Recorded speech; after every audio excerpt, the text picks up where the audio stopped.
Bismillahirrahmanirrahim. Assalamualaikum warahmatullahi wabarakatuh. Waalaikumsalam warahmatullahi wabarakatuh. Salam sejahtera untuk kita semua dan semangat pagi. Selamat datang dalam acara webinar Budaya Positif Sekolah dengan tema Kupas Tuntas Budaya Positif Menumbuhkan Pembelajaran yang Menyenangkan. Kegiatan ini merupakan aksi nyata dari rangkaian kegiatan program pendidikan guru penggerak yang sedang diikuti oleh penyaji kita pada pagi hari ini. Perkenalkan, saya Sulasti Nurasia, moderator pada kegiatan pagi hari ini. Bapak, Ibu hadirin yang saya hormati, program pendidikan guru penggerak merupakan salah satu program pendidikan kepemimpinan bagi guru untuk menjadi pemimpin pembelajaran. Sebagai guru, maka kita harus bisa menjalankan strategi pemimpin pembelajaran dengan mengupayakan terwujudnya sekolah sebagai pusat pengembangan karakter dengan budaya positifnya. Bapak, Ibu hadirin yang saya hormati, selanjutnya untuk mendapatkan keberkahan dan memohon kelancaran dalam pelaksanaan acara ini, marilah kita berdoa. Berdoa, mulai. Selesai. Menyanyikan lagu Indonesia Raya.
Berikutnya adalah pemaparan tentang budaya positif dengan tema Kupas Tuntas Budaya Positif Menumbuhkan Pembelajaran yang Menyenangkan yang akan disampaikan oleh Ibu Ning Hanifah Eskom. Selamat pagi, Bu Ning. Selamat pagi, terima kasih Ibu Sulastri. Ya, apakah Ibu sudah siap untuk menyampaikan materinya, Bu? Insya Allah siap, Bu. Oh iya. Silakan Ibu, tetap semangat, semoga lancar ya Bu ya.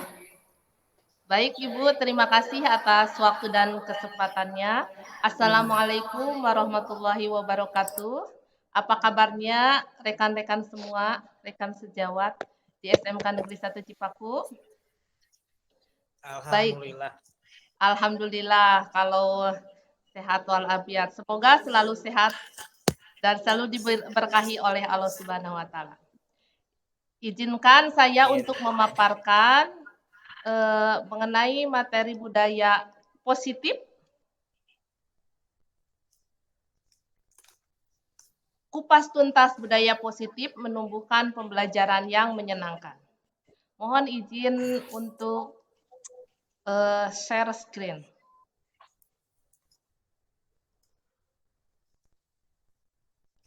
Baik, perkenalkan Bapak dan Ibu Guru, nama saya Ning Hanifah, unit kerja dari SMK Negeri 1 Cipaku. Adapun riwayat pendidikan saya yaitu yang pertama S1 dari STIMIK Tasikmalaya, jurusan Teknik Informatika, lulus tahun 2006. Kemudian D3 Politeknik Pos Indonesia, jurusan Manajemen Informatika tahun 2004. D1 Politeknik Negeri Bandung, jurusan Administrasi Niaga pada tahun 2001. SMA-nya di SMA Negeri 1 Ciamis, lulus tahun 2000, kemudian SMP-nya di SMP Negeri 1 Ciamis tahun 1997 dan SD-nya dari SD Negeri 1 Utama, lulus tahun 1994. Adapun riwayat pekerjaan saya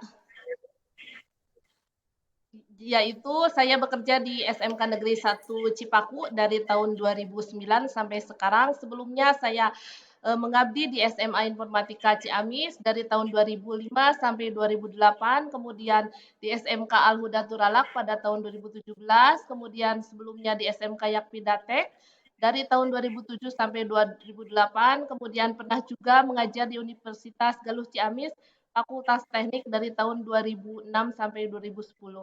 Kemudian pernah juga mengajar di lembaga kursus di LPK Tridharma Ciamis dari tahun 2005 sampai 2008. Baik Bapak dan Ibu guru hebat, sebelum kita masuk ke materi budaya positif, izinkan saya untuk mengupas tentang filosofi Ki Hajar Dewantara. Jadi Bapak dan Ibu, pendidik itu diibaratkan seperti seorang petani atau tukang kebun. Anak-anak itu seperti biji tumbuhan yang disemai dan ditanam oleh petani atau tukang kebun di lahan yang telah disediakan. Anak-anak itu bagaikan bulir-bulir jagung yang ditanam.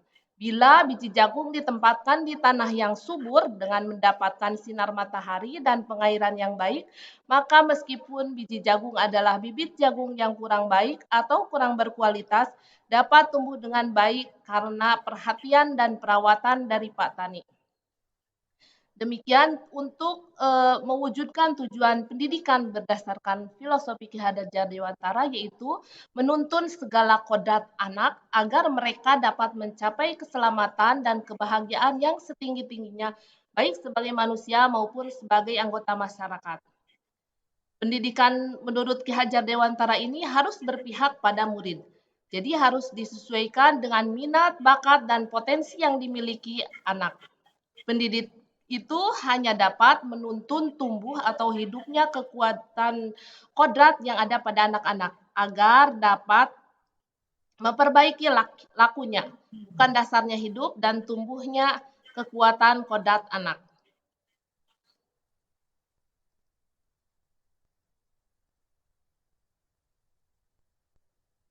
Kemudian, adapun standar pendidikan nasional Indonesia yaitu lingkungan yang positif sangat diperlukan agar pembelajaran yang terjadi adalah pembelajaran yang berpihak pada murid sebagaimana tertuang dalam standar proses pada Standar Nasional Pendidikan Pasal 12, yaitu pelaksanaan pembelajaran sebagaimana dimaksud dalam pasal 10 ayat 2 huruf B diselenggarakan dalam suasana belajar yang interaktif, inspiratif, menyenangkan, menantang, memotivasi peserta didik untuk berpartisipasi aktif, dan memberikan ruang yang cukup bagi prakarsa, kreativitas, kemandirian, sesuai dengan bakat, minat, dan perkembangan fisik serta psikologis peserta didik. Nah, kemudian apa hubungannya antara lingkungan suasana positif dan proses pembelajaran berpusat pada murid? Yaitu terlihat dari antusias murid dalam mengikuti pembelajaran. Murid merasa nyaman belajar, tidak tertekan, bebas menuangkan ide gagasannya, dan akan tercipta kreativitas tinggi pada murid. Dengan demikian, salah satu tanggung jawab seorang guru adalah bagaimana menciptakan suatu lingkungan positif yang terdiri dari warga sekolah yang saling mendukung, saling belajar, saling bekerja sama, sehingga tercipta kebiasaan-kebiasaan baik. Dari kebiasaan-kebiasaan baik akan tumbuh menjadi karakter-karakter baik. warga sekolah. Dan pada akhirnya karakter-karakter dari kebiasaan-kebiasaan baik akan membentuk sebuah budaya positif. Dan alhamdulillah di sekolah kita sudah tercipta suasana positif ya Bapak dan Ibu.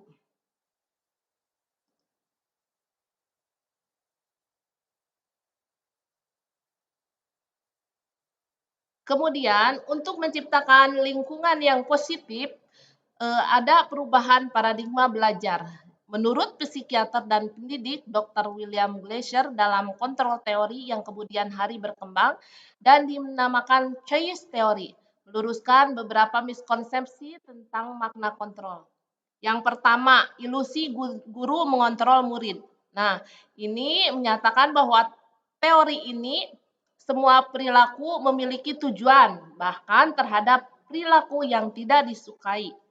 Kemudian ilusi bahwa semua penguatan positif, efektif, dan bermanfaat. Segala usaha untuk mempengaruhi murid agar mengulangi suatu perilaku tertentu adalah suatu usaha untuk mengontrol murid tersebut. Selanjutnya, ilusi bahwa kritik dan membuat orang merasa bersalah dapat menguatkan karakter. Nah, ilusi seperti ini menggunakan kritik dan rasa bersalah untuk mengontrol murid menuju pada identitas gagal. Mereka belajar untuk merasa buruk tentang diri mereka. Kemudian selanjutnya ilusi bahwa orang dewasa memiliki hak untuk memaksa. Orang dewasa akan menyadari bahwa perilaku memaksa tidak akan efektif untuk jangka waktu yang panjang.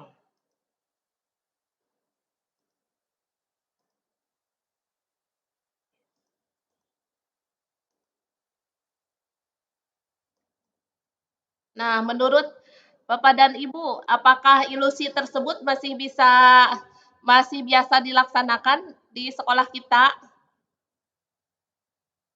Nah, semoga saja bisa berubah ya bahwa kita harus bisa merubah paradigma belajar. Nah, menurut Stephen R. Covey, Principle Center Leadership tahun 1991 mengatakan bahwa bila kita ingin membuat kemajuan perlahan sedikit-sedikit, ubahlah sikap atau perilaku Anda. Namun, bila kita ingin memperbaiki cara-cara utama kita, maka kita perlu mengubah kerangka acuan kita. Ubahlah bagaimana Anda melihat dunia, bagaimana Anda berpikir tentang manusia. Ubahlah paradigma Anda, skema pemahaman dan penjelasan aspek-aspek tertentu tentang realitas. Berikut adalah stimulus respon. Stimulus respon itu prinsip belajar yang sederhana di mana efek merupakan reaksi terhadap stimulus tertentu. Contohnya, realitas, kebutuhan kita sama. Teori kontrolnya, paradigmanya yang berdasarkan Stephen R. Covey itu bahwa realitas kebutuhan kita berbeda. Kemudian stimulus respon dari semua orang melihat hal yang sama. Menurut teori kontrol, setiap orang memiliki gambaran berbeda.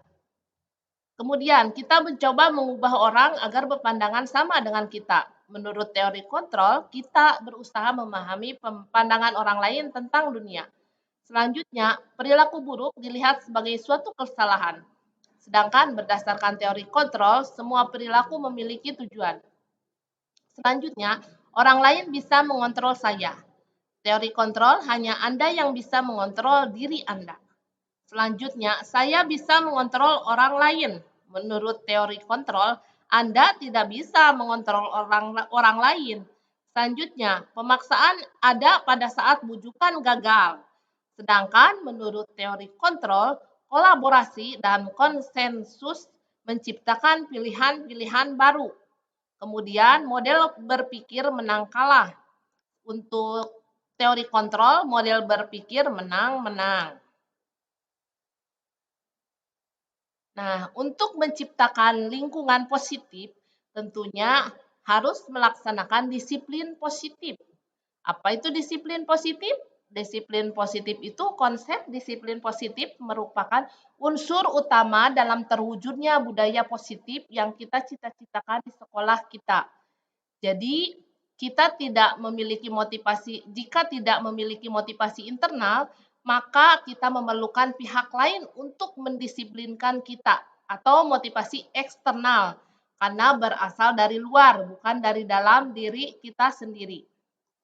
Sedangkan disiplin diri dapat membuat seseorang menggali potensinya menuju kepada sebuah tujuan, sesuatu yang dihargai dan bermakna. Dengan kata lain, disiplin diri juga mempelajari bagaimana cara kita mengontrol diri dan bagaimana menguasai diri untuk memilih tindakan yang mengacu pada nilai-nilai yang kita hargai.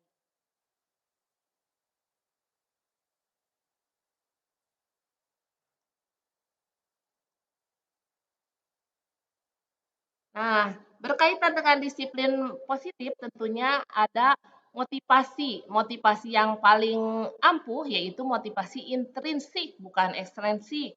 Jadi, motivasi yang berasal dari dalam diri. Seseorang yang memiliki disiplin diri berarti mereka bisa bertanggung jawab terhadap apa yang dilakukannya karena mereka mendasarkan tindakan mereka pada nilai-nilai kebajikan universal. Disiplin diri juga mempelajari bagaimana cara kita mengontrol diri dan bagaimana menguasai diri untuk memilih tindakan yang mengacu pada nilai-nilai yang kita hargai. Dan seseorang harus paham betul alasan mengapa mereka mengikuti suatu aliran atau ajaran tertentu. Nah, sedangkan tujuan kita sebagai seorang pendidik yaitu menciptakan anak-anak yang memiliki disiplin diri sehingga mereka bisa berperilaku dengan mengacu pada nilai-nilai kebajikan universal dan memiliki motivasi intrinsik, bukan ekstrinsik.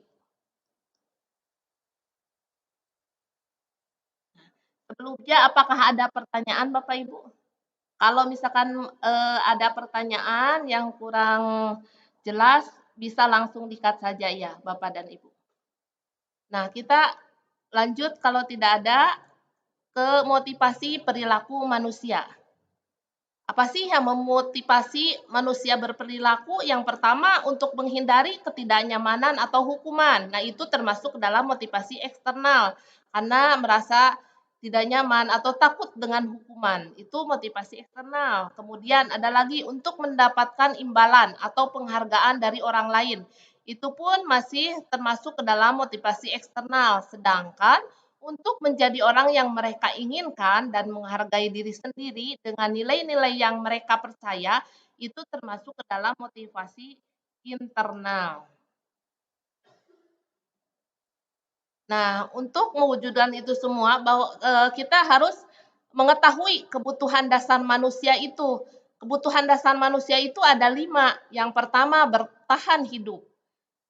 Contohnya, kita memerlukan sandang, pangan, dan papan. Kemudian, kebutuhan yang kedua yaitu kasih sayang dan rasa diterima. Ya, betul kan Bapak dan Ibu? Kemudian selanjutnya yaitu penguasaan. Penguasaan misalkan tentang pekerjaan kita, kita harus menguasainya. Kemudian kebebasan. Kebebasan, kita bebas menuangkan ide atau gagasan dalam pembelajaran. Kemudian ada kesenangan. Misalnya kesenangan apa? Senang apabila kita mencapai target tertentu. Itu akan merasa senang atau apapun itu yang menjadi kesenangan dari diri kita masing-masing.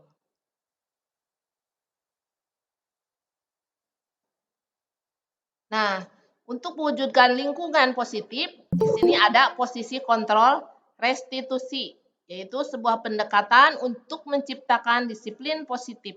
Posisi kontrol restitusi itu yang pertama ada penghukum. Jadi sebentar, maaf ya Bapak dan Ibu. Nah, jadi posisi kontrol restitusi itu sebuah pendekatan untuk menciptakan disiplin positif. Yang pertama sebagai penghukum. Bagaimana sebagai penghukum, kita sebagai seorang guru, seorang penghukum kan bisa menggunakan hukuman fisik maupun verbal. Nah, kemudian yang kedua pembuat merasa bersalah, yaitu pada posisi ini biasanya guru akan berusaha bersuara lebih lembut lagi kepada murid. Kemudian posisi sebagai seorang teman. Guru pada posisi ini tidak akan menyakiti murid, namun akan tetap berupaya mengontrol murid melalui persuasi. Kemudian pemantau, berarti mengawasi. Kita bertanggung jawab atas perilaku orang-orang yang kita awasi. Dan yang terakhir, posisi kontrol restitusi itu yaitu sebagai seorang manajer. Nah, ini sebagai seorang manajer itu yang kita harus lakukan, posisi paling tinggi, yaitu posisi di mana guru berbuat sesuatu bersama dengan murid. Mempersilahkan murid mempertanggungjawabkan perilakunya. Mendukung murid agar mencari solusi atas permasalahannya sendiri. Nah, Bapak dan Ibu, di posisi manakah kita saat ini dalam mengontrol murid? Apakah sebagai penghukum? Apakah sebagai pembuat merasa bersalah? Apakah sebagai teman? Apakah sebagai pemantau? Apakah sebagai seorang manajer? Yang lebih baik itu kita posisi guru sebagai seorang manajer.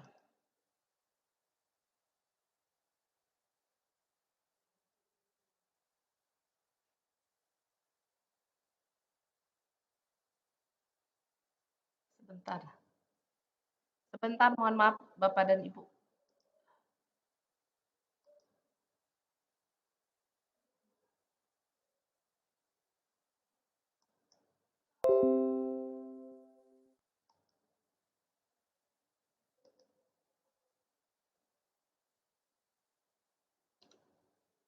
Selanjutnya, untuk mewujudkan lingkungan positif itu, langkah yang pertama kita harus membuat keyakinan kelas. Keyakinan kelas itu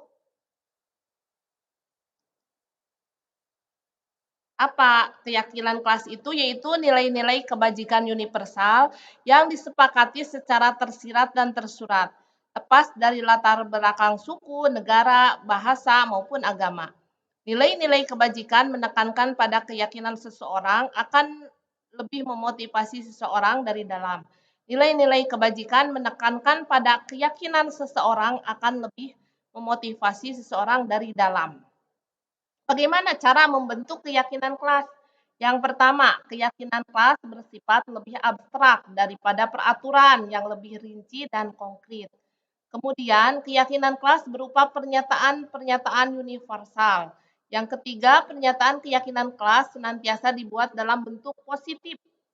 Selanjutnya, keyakinan kelas hendaknya tidak terlalu banyak, sehingga mudah diingat dan dipahami oleh semua warga kelas. Selanjutnya, keyakinan kelas sebaiknya sesuatu yang dapat diterapkan di lingkungan tersebut. Semua warga kelas hendaknya ikut berkontribusi dalam pembuatan keyakinan kelas lewat kegiatan curah pendapat.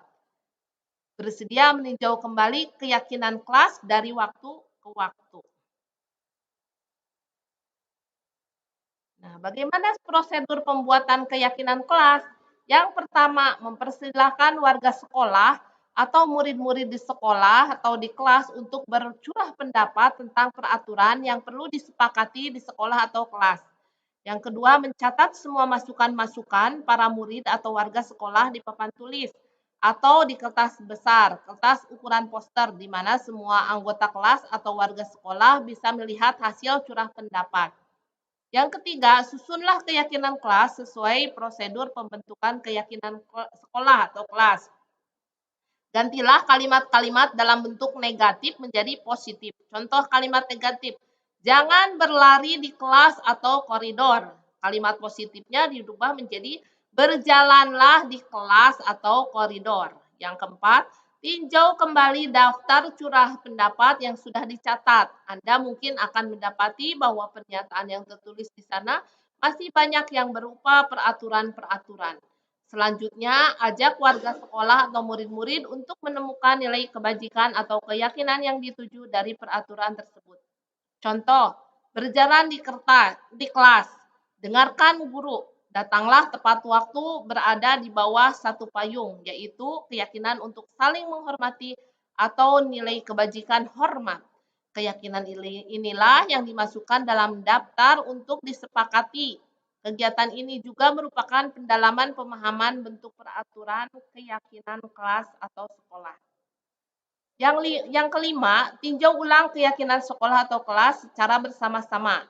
Seharusnya setelah beberapa peraturan telah disatukan menjadi beberapa keyakinan, maka jumlah butir pernyataan keyakinan akan berkurang. sebaiknya keyakinan sekolah atau kelas tidak terlalu banyak, bisa berkisar antara 3 sampai 7 prinsip atau keyakinan. Bila mana terlalu banyak, maka warga kelas akan sulit mengingatnya dan akibatnya sulit untuk dijalankan. Yang keenam, setelah keyakinan sekolah atau kelas selesai dibuat, maka semua warga kelas dipersilakan meninjau ulang dan menyetujuinya dengan menandatangani keyakinan sekolah atau kelas tersebut, termasuk guru dan semua warga atau murid. Yang ketujuh, keyakinan sekolah atau kelas selanjutnya bisa dilekatkan di dinding kelas di tempat yang mudah dilihat semua warga kelas.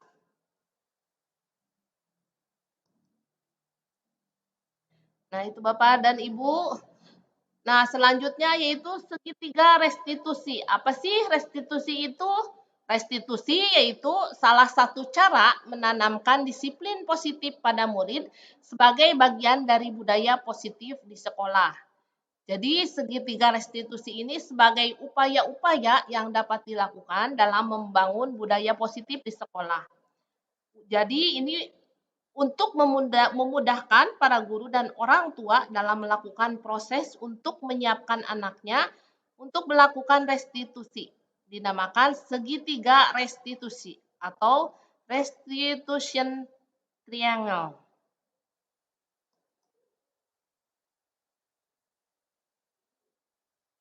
Nah, adapun tahapan dari segitiga restitusi ini yaitu berdasarkan prinsip-prinsip utama dari teori kontrol, yaitu yang pertama, menstabilkan identitas. Dari teori kontrolnya, kita semua akan melakukan hal yang terbaik yang bisa kita lakukan.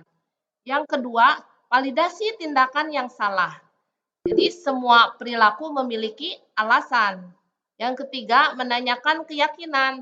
Kita semua memiliki motivasi internal.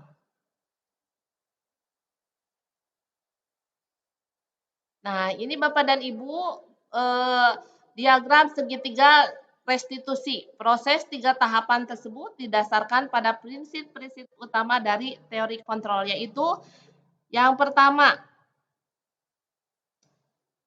validasi tindakan yang salah. Contohnya, kamu tentu punya alasan mengapa melakukan itu. Apabila misalkan ini segitiga restitusi ini dilakukan apabila menemukan masalah di siswa. Contohnya, siswa tidak mengerjakan PR. Yang pertama dilakukan berdasarkan segitiga restitusi yaitu validasi tindakan yang salah. Contoh kata-katanya yaitu, kamu tentu punya alasan mengapa melakukan itu. Kemudian, adakah cara yang lebih efektif untuk mendapatkan apa yang kamu butuhkan? Jadi segitiga restitusi ini perbincangan antara guru dengan murid yang melakukan kesalahan. Selanjutnya, setelah divalidasi kesalahannya, maka kita menanyakan keyakinan kelas apa yang telah kita sepakati. Jadi setelah ada yang terbuat keyakinan kelas, maka otomatis semua warga kelas atau warga sekolah harus mengikutinya. Nah, keyakinan kelas apa yang telah kita sepakati? Nah, supaya bisa dilihat ulang keyakinan kelas, makanya harus ditempel di tempat yang mudah terlihat. Kemudian kamu ingin menjadi orang yang seperti ini, seperti apa? Mohon maaf. Itu cara menanyakan keyakinan. Kamu ingin menjadi orang yang seperti apa? Nah, selanjutnya setelah 2 langkah ini dilakukan, kita melakukan menstabilkan identitas. Contoh kata-katanya yang kita berikan ke murid itu, setiap orang pasti pernah melakukan kesalahan. Nah, itu untuk menstabilkan identitas. Kamu bukan satu-satunya yang pernah melakukan ini. Nah, itu segitiga restitusi. Jadi, untuk mewujudkan lingkungan positif itu, yang pertama tadi tujuan standar nasional itu harus tercapai dengan langkah-langkah dengan menciptakan budaya positif, yaitu dengan yang pertama, membuat keyakinan sekolah atau keyakinan kelas terlebih dahulu dan itu harus disepakati oleh seluruh warga. Kemudian apabila menemukan masalah, berarti langkah selanjutnya yaitu melakukan segitiga restitusi. Di mana segitiga restitusi ini langkahnya yaitu dengan validasi tindakan yang salah, kemudian menanyakan keyakinan dan menstabilkan identitas. Demikian Bapak dan Ibu pemaparan dari saya. Terima kasih atas perhatiannya dan selanjutnya saya kembalikan kepada Ibu Sulasi sebagai moderator. Terima kasih. Assalamualaikum warahmatullahi wabarakatuh. Waalaikumsalam warahmatullahi wabarakatuh. Terima kasih Bu Ning atas pemaparannya yang begitu luas sehingga bisa membuka wawasan kita tentang bagaimana kita bisa menciptakan suatu budaya positif di sekolah. Dengan serangkaian cara yang tadi sudah disampaikan, mulai dari adanya penciptaan lingkungan positif sekolah untuk mendukung tercapainya tujuan, kemudian juga harus adanya perubahan sikap dan perilaku kita.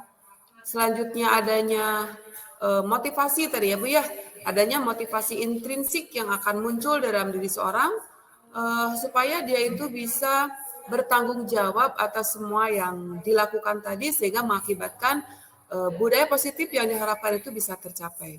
Dan kemudian juga barusan yang lebih jelas lagi dan membuka pengetahuan kita yaitu pemaparan Ibu tentang segitiga restitusi ya Bu ya, yang bisa dilakukan terhadap siapapun di sini, terutama ya kita sebagai warga sekolah untuk bisa menciptakan budaya positif sekolah ini, ya baik kepada siswa maupun kepada semua warga sekolah.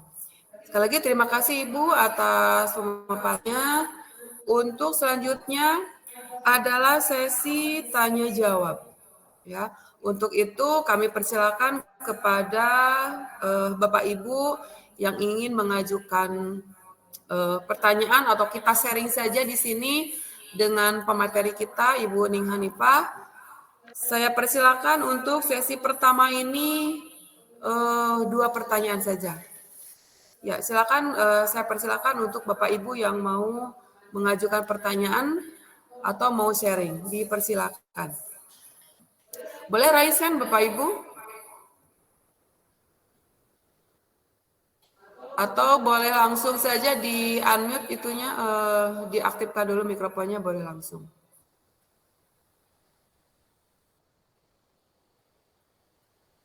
Ya silakan Bapak Ibu. Ada yang ditanyakan kepada pemateri kita hari ini?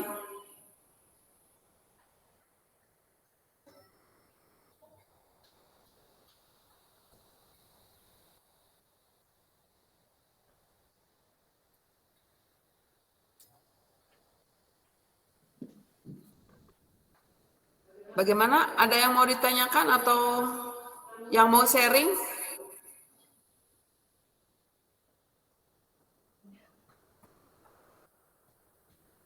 Pak Beni silakan, itu sudah sedikit.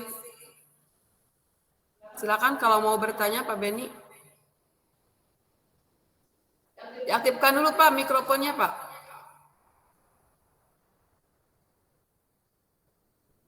Jadi klik saja Pak itu mikrofonnya.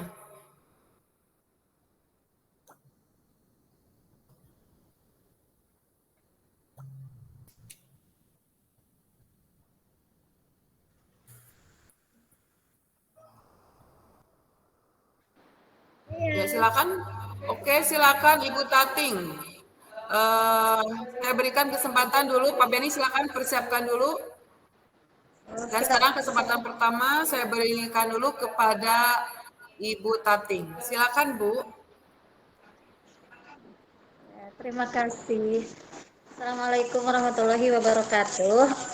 Waalaikumsalam. Pemaparan tadi bahwasannya kata Bu Ning, guru itu harus menjadi seorang manajer ya. Ya, betul Bu. Nah, bagaimana? Bagaimana cara seorang guru supaya bisa menjadi seorang manajer? Oke. Ya, mungkin Oke. segitu ya pertanyaan dari saya. Terima kasih atas perhatiannya. Assalamualaikum warahmatullahi wabarakatuh. Waalaikumsalam Waalaikumsalam. warahmatullahi Terima wabarakatuh. kasih Ibu Tating pertanyaannya. Tadi saya berikan kesempatan untuk 2 penanya. Apakah masih ada yang lainnya yang masih mau bertanya? Kalau tidak ada, mungkin nanti Ibu Ning bisa menjawab satu persatu saja sambil menunggu yang lainnya untuk bertanya, Bu ya. Siap.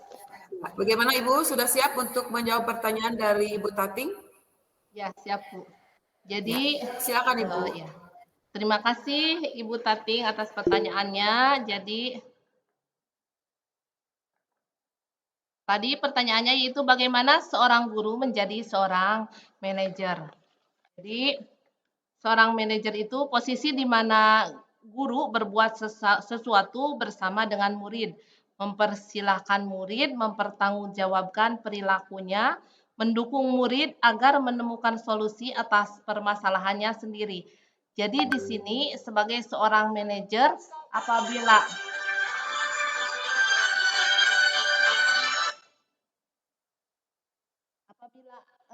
siswa mengalami kesalahan yaitu dengan menggunakan segitiga restitusi.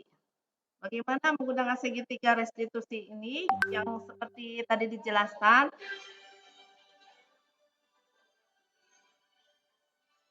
Mohon maaf Bapak dan Ibu ya.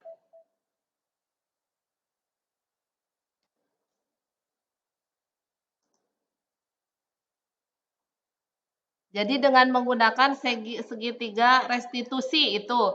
Jadi apabila siswa melakukan kesalahan gitu kita tidak langsung menghukumnya, tapi kita lakukan langkah segitiga restitusi. Yang pertama, validasi tindakan yang salah, yaitu dengan cara menanyakan kepada siswa tentang alasan-alasannya kenapa ia berbuat salah. Kemudian menemukan cara yang efektif untuk mendapatkan apa yang dia butuhkan. Itu validasi tindakan yang salah. Kemudian selanjutnya kita menanyakan keyakinan karena sebagai seorang manajer tentunya sudah membuat keyakinan kelas atau keyakinan sekolah yang telah disepakati bersama sebanyak 3 sampai 7 poin, tidak terlalu banyak ya Bapak dan Ibu. Nah, keyakinan kelas itu dipertanyakan kembali untuk menanyakan keyakinan. Terus kita tanyakan dulu mau jadi seperti apa sih siswa tersebut atau murid tersebut yang melakukan kesalahan. Nah, kita bantu dia untuk menemukan permasalahan yang ia hadapi, kemudian apa yang dia butuhkan, kemudian kenapa mengingatkan kembali tentang keyakinan kelas yang telah disepakati bersama. Selanjutnya yaitu menstabilkan identitas, yaitu dengan mengatakan bahwa setiap orang itu pasti pernah melakukan kesalahan dan diyakinkan bahwa dia bukan satu-satunya yang pernah melakukan itu. Nah, itu untuk mendukung agar menemukan solusi atas permasalahan sendiri. Jadi, di dalam segitiga restitusi itu kita tidak langsung menghukumnya. Jadi langsung langkah apa yang harus dia lakukan. Jadi kita menuntun murid untuk mencari solusi atas permasalahannya gitu. Jadi tidak siswa sendiri yang menemukan solusinya, mencari solusinya, mencari alasannya dan apa yang dibutuhkannya sehingga terwujud dan tercapai budaya positif tersebut. Mungkin begitu. Terima kasih. Ya, bagaimana Ibu Tating? Mungkin sedikit tadi saya simpulkan yang disampaikan oleh Ibu Ning ya Bu ya. Ya. Bahwa guru itu harus sebagai manajer. Jadi mungkin tadi itu bahwa guru tidak memberikan solusi bagaimana harus menyelesaikan masalah, tapi manajer di sini kita sebagai guru hanya menuntun siswa bagaimana supaya siswa itu bisa mencari sendiri solusi untuk menyelesaikan masalah yang dia hadapi gitu.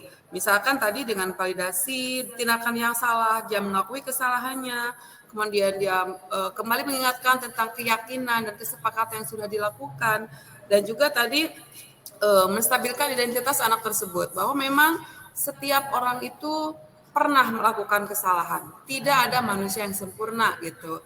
Jadi setiap orang pernah melakukan kesalahan, tapi kita harus memperbaiki kesalahannya tersebut. Jadi manajer di sini ya mendingnya itu kita menuntun gitu, menuntun, membantu siswa tersebut. Bukan kita yang ngasih solusi. Nih, kamu harus seperti ini.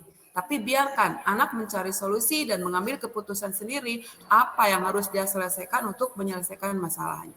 Mungkin itu kesimpulan yang bisa saya ambil dari yang disampaikan oleh Ibu Ning seperti itu. Bagaimana Ibu? Terima kasih. Sudah jelas? Sudah jelas. Oke, terima kasih Ibu Tati. Silakan, masih ada satu pertanyaan lagi dari yang lainnya, dipersilakan. Mohon maaf, izin Ibu, ini ada message dari Ibu Hesti. Atau iya, kita bisa silakan. lewat mikrofon atau Ya itu Pak Musli. Mau Pak Musli dulu Bu? oh iya Pak. Assalamualaikum warahmatullahi wabarakatuh. Waalaikumsalam. Berapa menit? Nah, Ya, yang saya tahu kalau namanya segitiga itu kan saling berkaitan ya. Ya, Nah, betul Pak. nah dari segitiga itu mana yang maksud saya gini Pak, kondisi yang paling ideal itu dimulai dari titik yang mana? Karena kan namanya segitiga itu, kondisi itu kan bisa dimulai dari titik mana saja ya, dari 3 titik itu. Nah yang paling ideal itu yang mana? Nah yang paling tidak ideal titik yang mana? Nah itu tolong dijelaskan. Terima kasih. Assalamualaikum warahmatullahi wabarakatuh. Waalaikumsalam warahmatullahi wabarakatuh. Terima kasih Pak Musli atas pertanyaannya. Karena mungkin di audio saya di sini kurang jelas dan mungkin bisa langsung dijawab oleh pemateri kita Ibu Ning. Kami persilakan Bu. Terima kasih Ibu Sulastri dan terima kasih Pak Adi atas pertanyaannya. Jadi langkah dalam melaksanakan segitiga restitusi ini, itu yang pertama diawali dengan menstabilkan identitas. Jadi teori kontrolnya Pak, kita semua akan melakukan hal yang terbaik yang bisa kita lakukan. Itu dari menstabilkan identitas terlebih dahulu. Kemudian validasi tindakan yang salah dan kemudian menanyakan keyakinan. Jadi yang efektif itu dimulai dari menstabilkan identitas terlebih dahulu. Jadi setiap orang pasti pernah melakukan kesalahan. Nah itu distabilkan dulu. Jadi kamu bukan satu-satunya yang pernah melakukan ini. Itu jadi kemudian selanjutnya validasi tindakan yang salah. Teori kontrolnya yaitu semua perilaku memiliki alasan. Dan yang terakhir menanyakan keyakinan. Teori kontrolnya yaitu kita semua memiliki motivasi internal. Itu teori kontrolnya. Adapun contoh kata-katanya untuk menstabilkan identitas, contohnya setiap orang pasti pernah melakukan kesalahan. Dan kamu bukan satu-satunya yang pernah melakukan ini. Kemudian, validasi tindakan yang salah, contohnya, kamu tentu punya alasan mengapa melakukan itu. Adakah cara yang lebih efektif untuk mendapatkan apa yang kamu butuhkan? Nah, itu contoh pertanyaan terkait validasi tindakan yang salah. Kemudian, menanyakan keyakinan yang terakhir. Keyakinan kelas apa yang telah kita sepakati. Berarti ini untuk menentukan solusi ya, mencari solusi bersama. Kamu ingin menjadi orang yang seperti apa? Nah itu. Jadi urutannya seperti itu. Ya, Bagaimana? bagaimana Pak Adi dari apa yang sudah disampaikan oleh Bu Ning, jawaban atas pertanyaan yang bakal sampaikan? Cukup, terima kasih atas penjelasannya. Ya, terima kasih. Bapak Ibu, sesi pertama untuk 2 pertanyaan di sini sudah bisa tercapai ya. Bagaimana Ibu, apakah kita lihat waktunya masih ada 10 menitan ya Bu ya? Ya, betul Bu. Ini Apa masih bisa dibuka sesi sharing kita atau tanya jawab kita? ini kebetulan ada message dari Ibu Hesti. Oh iya, silakan Ibu. Ya, jadi kata Bu Hesti, keyakinan kelas itu seharusnya dibuat per guru mata pelajaran atau bisa satu keyakinan kelas diaplikasikan untuk semua mata pelajaran.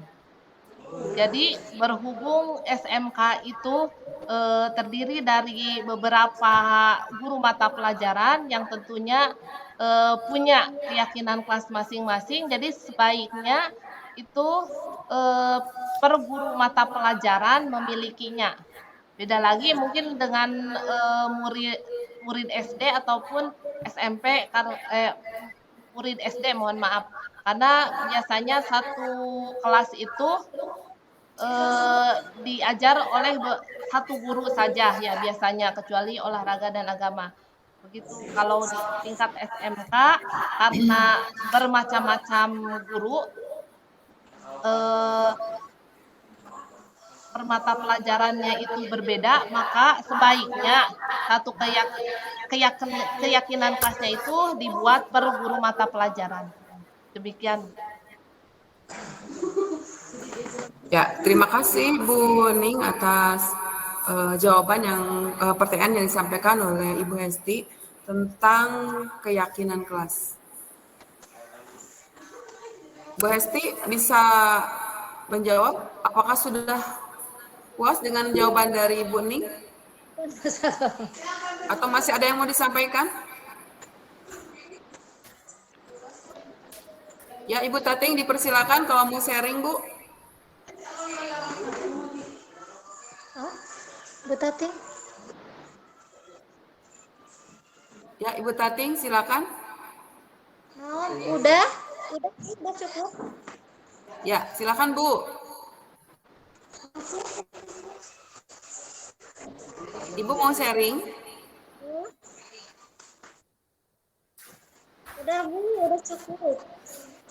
Ya? Udah cukup. Oh ya, sudah cukup. Oke. Terima kasih. Mungkin karena waktunya sudah mau habis ya Bu ya. Untuk sesi pertanyaannya mungkin kita cukupkan 3 pertanyaan saja. Dan untuk selanjutnya, ya sebentar, Ibu Ning bagaimana Bu? Apa masih ada yang ingin disampaikan atau Ibu sudah cukup? Ya, baik Ibu, terima kasih.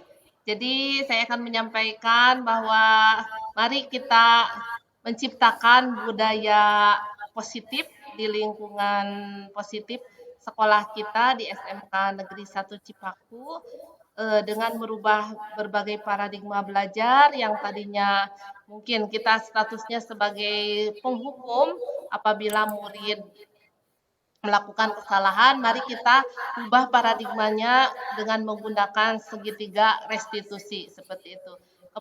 Kemudian biasakan budaya-budaya positif yang telah kita terapkan itu dilaksanakan secara kontinu dan kemudian mari kita ciptakan lingkungan belajar yang lebih menarik lagi, lebih menginspirasi, lebih inovatif, kemudian mendorong siswa untuk berpikir kritis sehingga menciptakan lingkungan yang positif seperti itu.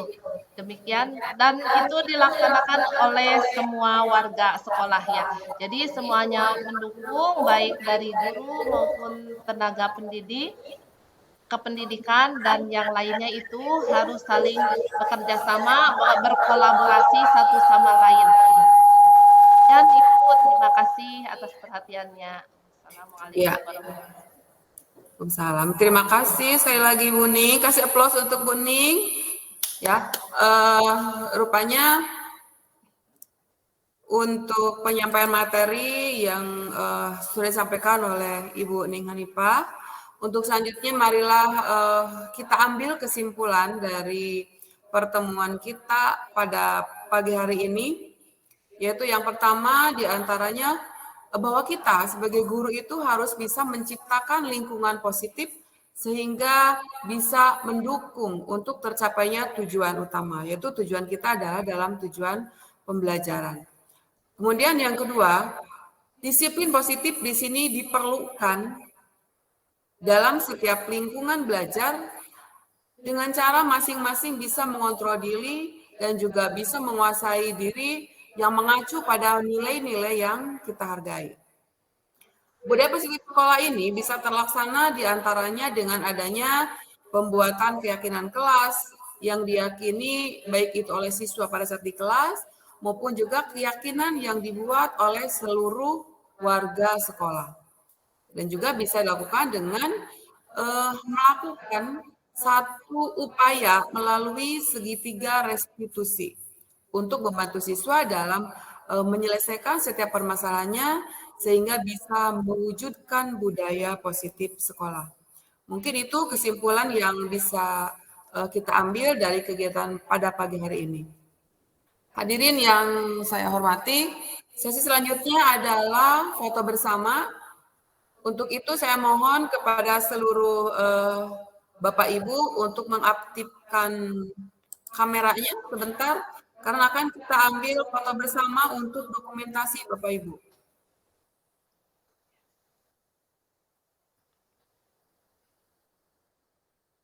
Ya, sekali lagi mohon kameranya diaktifkan sebentar.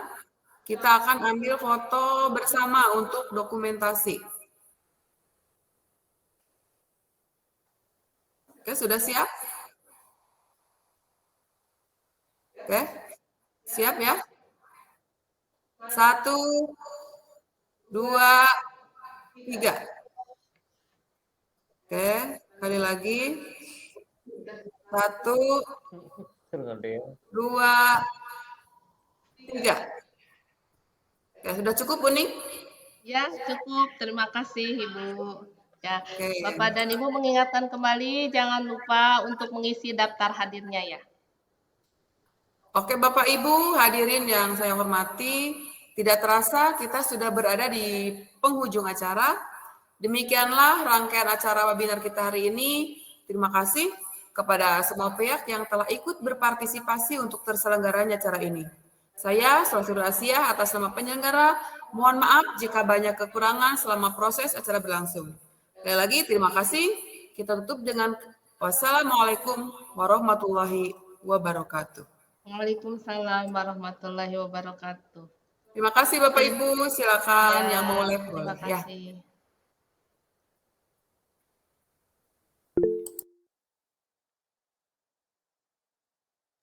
Apa kabarnya Azka?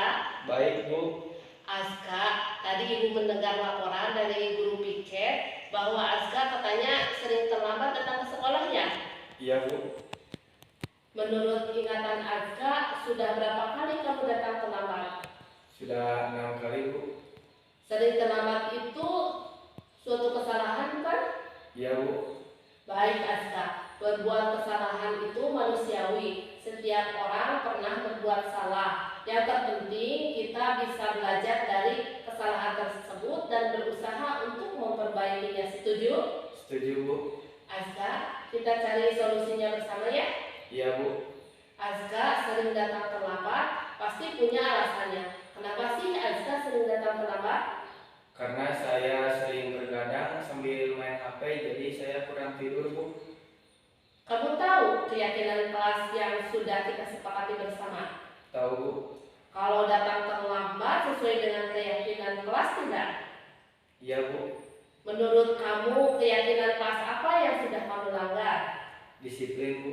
Menurut kamu disiplin itu penting tidak? Penting, Bu, karena disiplin membuat datang tepat waktu dan bisa menghargai waktu. Betul, Azza, menghargai waktu itu penting dan kita sangat memiliki manfaatnya untuk diri kita sendiri, ya, seperti kita dapat menghargai orang-orang yang ada di sekitar kita, kerjaan kita tidak menumpuk, dan kita pun bisa melatih kepedulian. Iya Bu, saya merasa menyesal sudah sering datang terlambat. Saya mohon maaf sudah sering datang terlambat.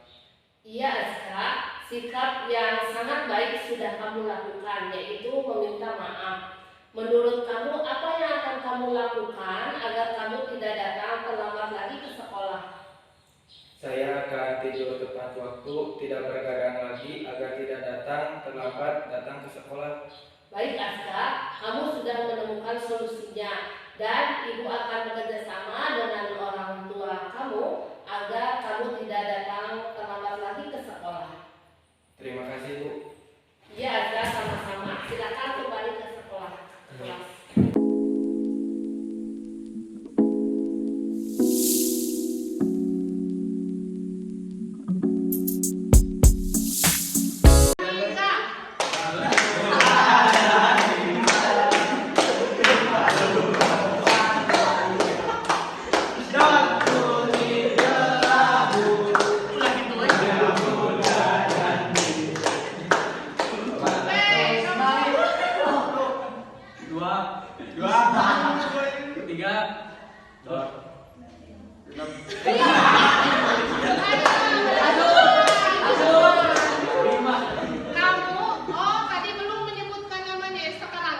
Kemudian tantangan apa yang akan dihadapi untuk mewujudkan harapan tersebut, dan yang terakhir ada komitmen, kemudian nanti kesepakatan kelas, selanjutnya ada keyakinan kelas. Keyakinan kelas ini harus kalian sepakati bersama, harus kalian laksanakan dengan berbagai konsekuensinya, karena keyakinan kelas ini akan membentuk peraturan-peraturan yang kalian sepakati bersama. Ya, dan harus dilaksanakan. Tapi kalau tidak dilaksanakan, nanti akan ada konsekuensinya yang harus kalian tanggung. Bisa dimulai dan dipahami?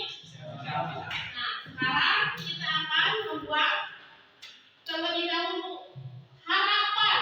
Harapan kalian apa? Silakan kalian tuangkan di dalam kertas.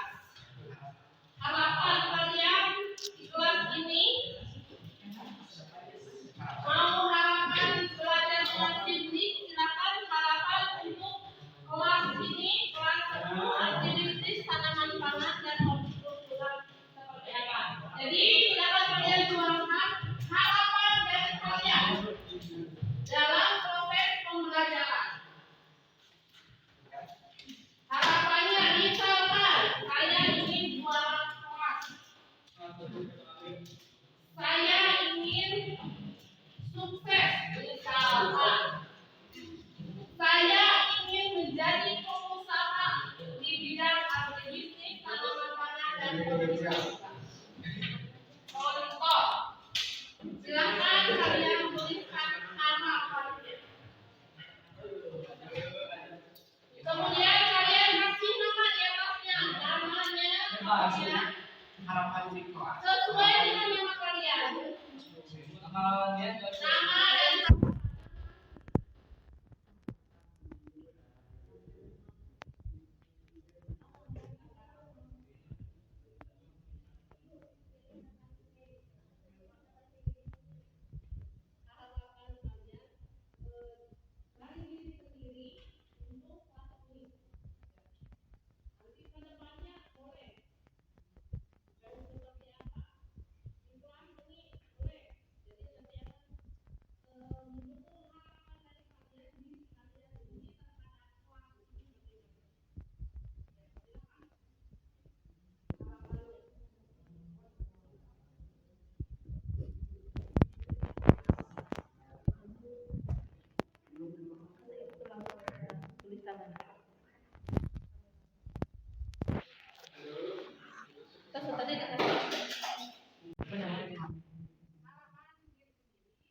Sudah? Silakan kakak yang sudah di sini. Ayo, silakan. Tolong siapa yang akan membacakan harapan dari kelas ini? Silakan. Ayo silakan. Silakan kamu. Bacakan. Hanya membacakan iya. Silakan bacakan. Ya. Menjadi pengusaha yang sukses. Menjadi pengusaha yang sukses. Menjadi pengusaha yang sukses. Cita-cita saya ingin menjadi atlet sepak bola. Ingin menjadi orang sukses. Ingin menjadi sukses dan bermanfaat orang membanggakan orang tua. Baik, tepuk tangannya untuk kalian. Baik, jadi itu harapan kalian yang sudah kalian tuangkan ke dalam karya berkata. Ya, oke. Baik semuanya. Nah, untuk mewujudkan harapan ini, tentunya pastinya ada tantangan yang harus kalian hadapi. Ya, bagaimana cara kalian menghadapi tantangan tersebut? Silakan sekarang kalian tuangkan tantangannya berdasarkan harapan yang kalian tulis tadi. Tantangannya untuk menjadi orang sukses itu pasti ada tantangannya. Tantangannya seperti apa? Coba kalian. Kalian belajar dari kesalahan, harus berani disiplin dan fokus pada tujuan. Tantangan adalah bisa dari hal kecil misalnya perbedaan pendapat atau menyebabkan konflik. Kecil tapi dampaknya sangat besar bagi pengembangan kelas. Siswa banyak kalau saat pelajaran langsung tidak akan membuat kesempatan prestasi. Harus tetap kompak dalam segala hal ini untuk kelas solid. Tantangan yang saya hadapi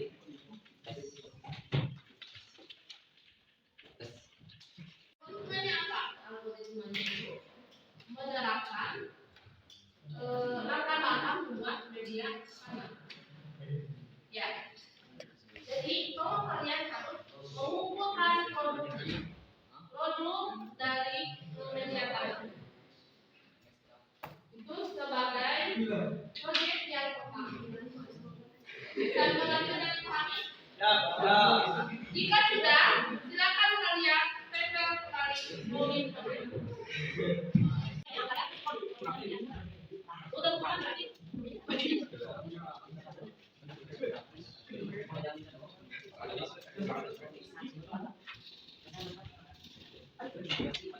Jangan lupa di ya.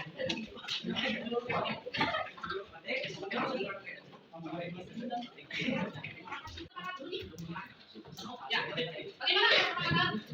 Pertama, kita akan melaksanakan tiket kelas untuk mewujudkan kelas yang bersih. Datang tepat waktu. Berarti itu untuk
kita daur ulang sampah anorganik tersebut.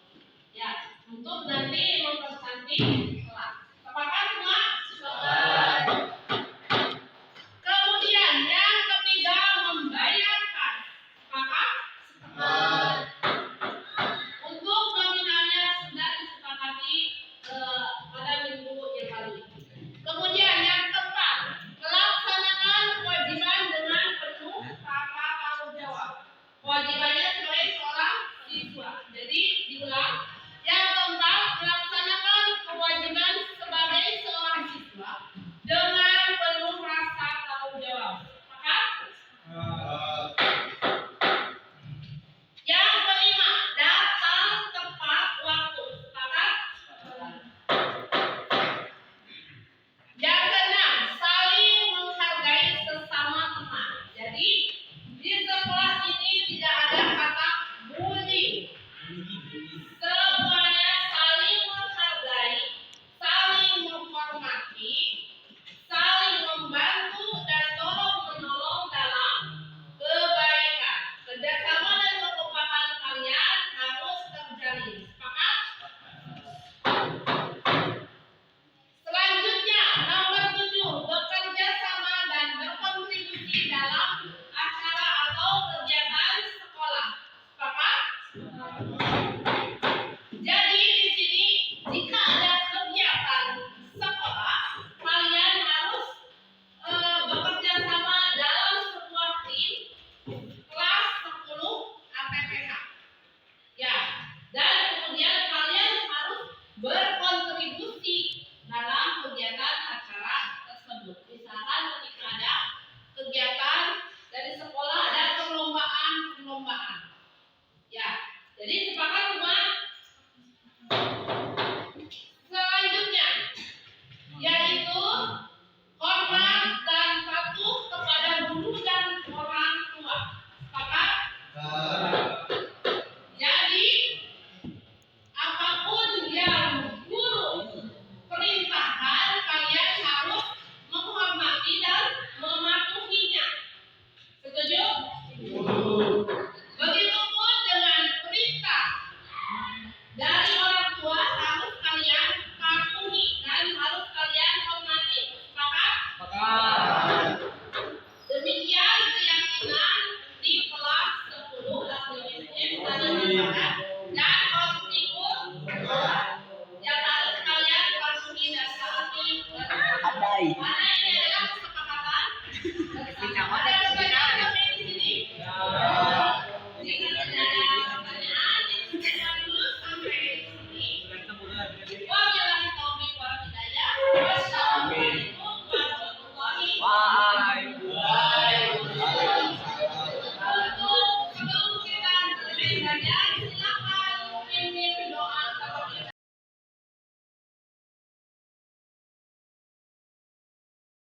Assalamualaikum warahmatullahi wabarakatuh. Perkenalkan, nama saya Ramdan Arifin dari kelas 10 ATPH. Dari kelas 10 ATPH. Hai, Assalamualaikum, nama saya Hotin dari kelas 10 ATPH. Assalamualaikum, perkenalkan nama saya Dwi Mulyani dari kelas 10 ATPH.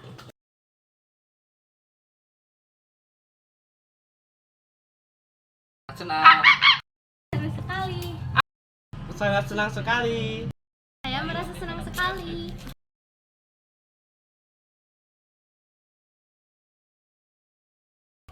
Sangat penting karena dapat meningkatkan kedisiplinan diri sendiri. Sangat penting karena akan meningkatkan semangat belajar. Sangat penting karena dapat menghargai orang lain. Sangat penting karena dapat meningkatkan rasa kedisiplinan kita.